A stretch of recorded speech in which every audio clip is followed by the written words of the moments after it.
Assalamualaikum warahmatullahi wabarakatuh. Salam sejahtera, Om Swastiastu, Namo Buddhaya, dan salam kebajikan.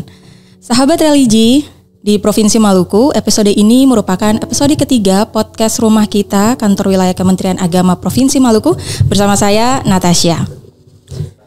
Pada kesempatan ini, saya bersama dengan salah satu narasumber di podcast Rumah Kita, Bapak Sujianto SAG MM, selaku pembimbing masyarakat Buddha Kantor Wilayah Kementerian Agama Provinsi Maluku.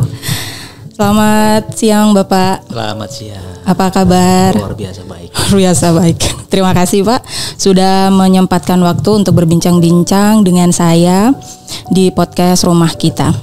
Sama-sama, terima kasih kembali.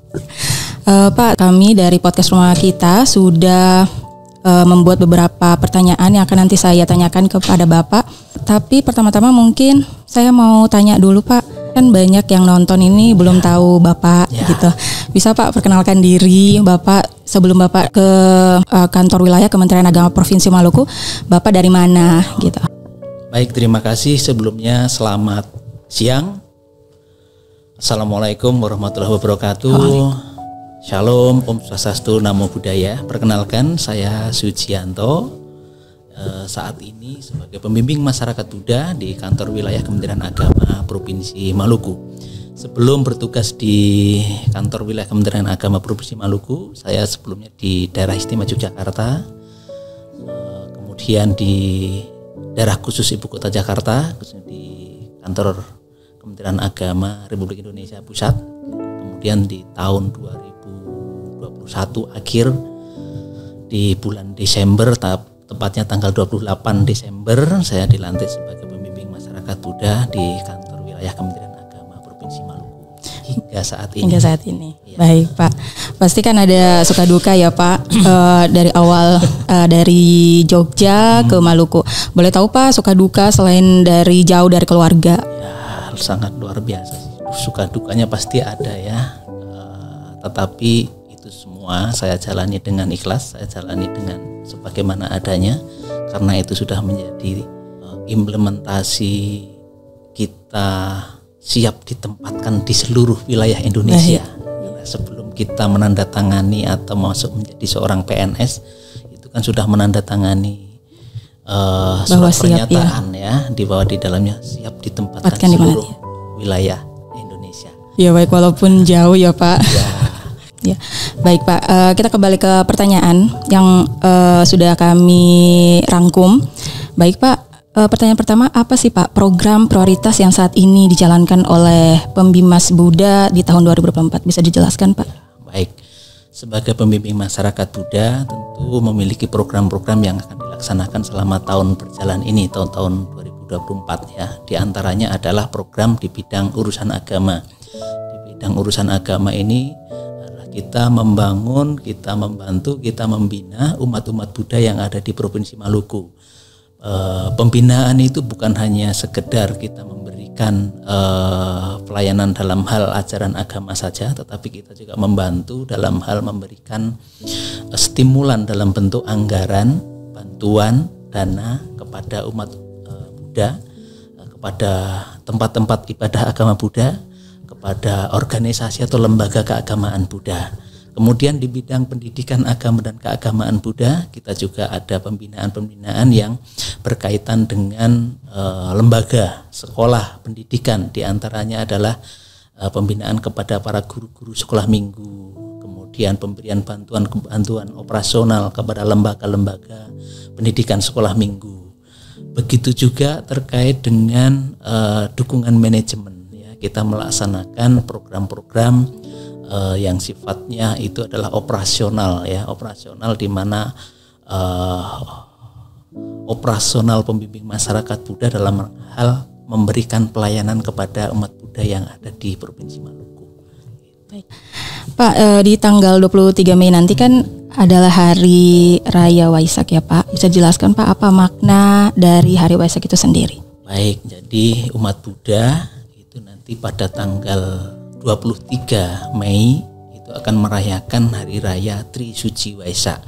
Hari Raya Trisuci Waisak ini adalah hari raya memperingati 3 peristiwa yang terjadi dalam kehidupan Sang Buddha, yaitu kelahiran dari Pangeran Siddhartha. Yang kedua adalah memperingati ketika Pangeran Siddhartha mencapai penerangan sempurna yang kemudian disebut sebagai Buddha Gautama. Buddha itu adalah kesempurnaan, ya, artinya Buddha itu adalah kesempurnaan.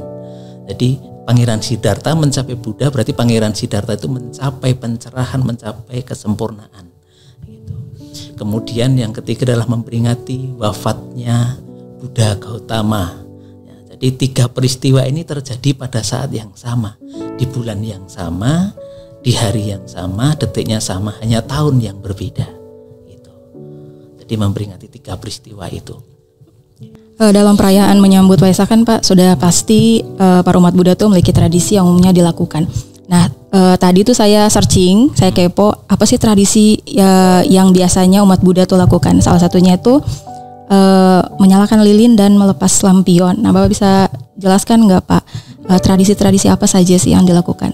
Baik, jadi dalam agama Buddha itu sebenarnya banyak tradisi ya, banyak tradisi, dan itu setiap daerah kadang-kadang tradisinya juga berbeda. Setiap umat Buddha di daerah itu memiliki tradisi masing-masing, karena tradisi dalam agama Buddha itu biasanya itu sudah berakulturasi dengan budaya-budaya daerah atau local wisdom atau sudah bercampur. Iya, sudah bercampur dengan adat yang ada di daerah setempat kan, seperti itu. Begitu juga yang ada di Maluku ini. Jadi dari hari kemarin sebenarnya itu sudah ada kegiatan-kegiatan yang dilaksanakan oleh umat Buddha dalam rangka untuk menyambut Trisuci Waisak tanggal 23 itu. Di antaranya adalah setiap hari itu ada pelaksanaan pembacaan parita, ya, atau pembacaan kitab suci di wihara masing-masing itu yang dilakukan oleh umat Buddha. Seperti itu. Terus kemudian pada saat pembacaan parita itu memang di situ ada namanya Amisa Puja. Amisa Puja ini adalah sarana yang digunakan oleh umat Buddha dalam rangka untuk melaksanakan doa. Di antaranya adalah menyalakan lilin. Nah, tapi bukan hanya lilin saja. Ada menyalakan lilin, menyalakan dupa. Perlu diketahui bahwa di dalam agama Buddha itu ada simbol, ya, ada simbol-simbol yang digunakan oleh umat Buddha untuk mendukung pelaksanaan doanya, ya, yang itu terdapat di dalam altar namanya gitu. Ada dupa, ada lilin, ada air, ada bunga, dan ada patung Buddha. Tapi itu semua hanya digunakan sebagai simbol, bukan untuk tempat meminta, bukan untuk didewa-dewakan, bukan. Itu sebagai simbol. Lilin misalnya, lilin itu sebagai simbol penerangan. Diharapkan bahwa umat Buddha ketika melihat lilin, menyalakan lilin itu bisa memberikan penerangan kepada orang lain, bisa memberikan cahaya terang kepada orang lain, memberikan petunjuk yang baik kepada orang lain. Kemudian ada dupa. Dupa itu bukan untuk mengundang roh-roh halus, bukan untuk mengundang makhluk-makhluk lain, bukan. Tapi dupa itu pasti yang dipakai oleh umat Buddha adalah dupa yang berbau harum. Dupa yang berbau harum itu sebagai simbol bahwa umat Buddha ketika mencium wangi dupa itu, dia selalu mengingat untuk selalu berbuat baik, selalu melakukan kebajikan, sehingga karma-karma yang ada di dalam dirinya itu adalah karma-karma yang baik atau karma-karma yang akan membuahkan kebahagiaan.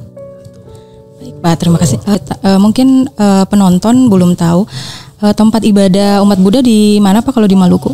Di Maluku ini umat Buddha tempat ibadah ya. Kalau di kota Ambon ini ada 2, ya, yaitu di Gunung Nona itu Wihara Swarnagini Tirta, kemudian di Poka itu ada Wihara Dharma Agung, terus kemudian ada di Kabupaten Aru, ya, Kabupaten Aru itu ada 2 wihara, kemudian di Kabupaten Buru ada 1 wihara, kemudian di Maluku Tengah itu ada 2, yaitu di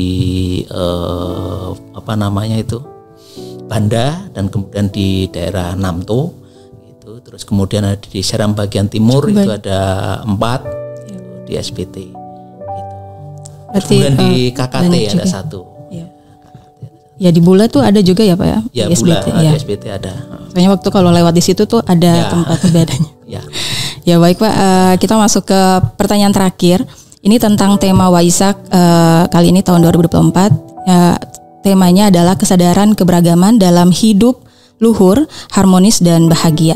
Nah, apa peran pemimpin agama Buddha Pak dalam mempromosikan toleransi dan moderasi di antara umatnya di tengah-tengah masyarakat Pak? Baik. Jadi kalau kita berbicara tentang toleransi itu menjadi tanggung jawab dari semua orang, semua pihak, tanggung jawab dari semua masyarakat, gitu. Artinya bahwa di dalam agama Buddha juga memiliki tanggung jawab dalam rangka untuk menumbuhkan kehidupan yang harmonis, menumbuhkan kehidupan yang penuh dengan toleransi, kehidupan yang penuh dengan saling menghargai dan menghormati satu sama lain. Nah, di sini peran tokoh dari agama tentu sangat memiliki peran yang sangat-sangat penting ya dalam rangka untuk mengajak umat Buddha untuk selalu hidup rukun, damai, harmonis dalam kehidupannya. Nah, di antaranya adalah melalui perayaan Waisak ini. Melalui perayaan Waisak ini nanti tokoh umat Buddha yang kemudian diberikan kewenangan untuk memberikan ceramah, diberikan kewenangan untuk memberikan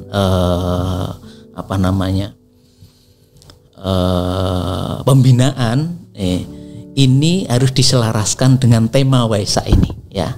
Nah, tema Waisak ini kan membangun kesadaran kesadaran keberagaman sebagai jalan hidup luhur, harmonis dan bahagia. Artinya apa? Artinya bahwa dengan kita memiliki sikap hidup yang rukun, hidup yang harmonis, hidup yang penuh toleransi, itu akan membawa kehidupan yang bahagia. Harus selaras ya Pak? Harus selaras. Nah, ini peran tokoh-tokoh ini sangat penting, dan di dalam agama Buddha nanti juga kenapa tema ini dipakai, karena memang saat ini ya, di mana kita kemarin sedang melaksanakan pesta demokrasi, pemilihan presiden. Nah, semua masyarakat diberikan kebebasan ya untuk memilih sesuai dengan keinginannya, sesuai dengan kecocokannya. Nah, itu sudah selesai, ya kan? Itu sudah selesai dan itu sudah clear, gitu kan? Nah, selanjutnya bagaimana? Selanjutnya mari kita bersama-sama untuk bersama kembali, ya kan? Untuk bergabung kembali, tidak terkotak-kotak oleh pilihannya, tidak terkotak-kotak oleh siapa yang dipilihnya, ya. Tetapi kita sekarang mulai untuk selalu bersama-sama membangun bangsa di rakyat Indonesia yang penuh dengan keberagaman ini. Ya, baik Pak, terima kasih atas jawaban-jawabannya yang saya rasa itu jawaban-jawaban terbaik Pak. Bapak mungkin mau mengucapkan selamat Hari Waisak kepada para penonton Pak, penonton podcast Rumah Kita. Oke, baik. Saya Sujianto sebagai pembimbing masyarakat Buddha di kantor wilayah Kementerian Agama Provinsi Maluku mengucapkan selamat Hari Raya Tri Suci Waisak kepada seluruh umat Buddha di Provinsi Maluku. Semoga dengan Tri Suci Waisak di tahun 2024 ini kita semua senantiasa sehat, bisa hidup harmonis, dan bisa mengkondisikan kehidupan yang bahagia. Demikian, terima kasih. Sabe sata bawantu sukitata. Semoga semua makhluk hidup berbahagia. Sadu, sadu, sadu. Baik sahabat religi, demikianlah podcast Rumah Kita edisi ketiga bersama Bapak Sujianto SAG MM, pembimbing masyarakat Buddha kantor wilayah Kementerian Agama Provinsi Maluku. Sampai jumpa lagi di episode berikutnya. Terima kasih.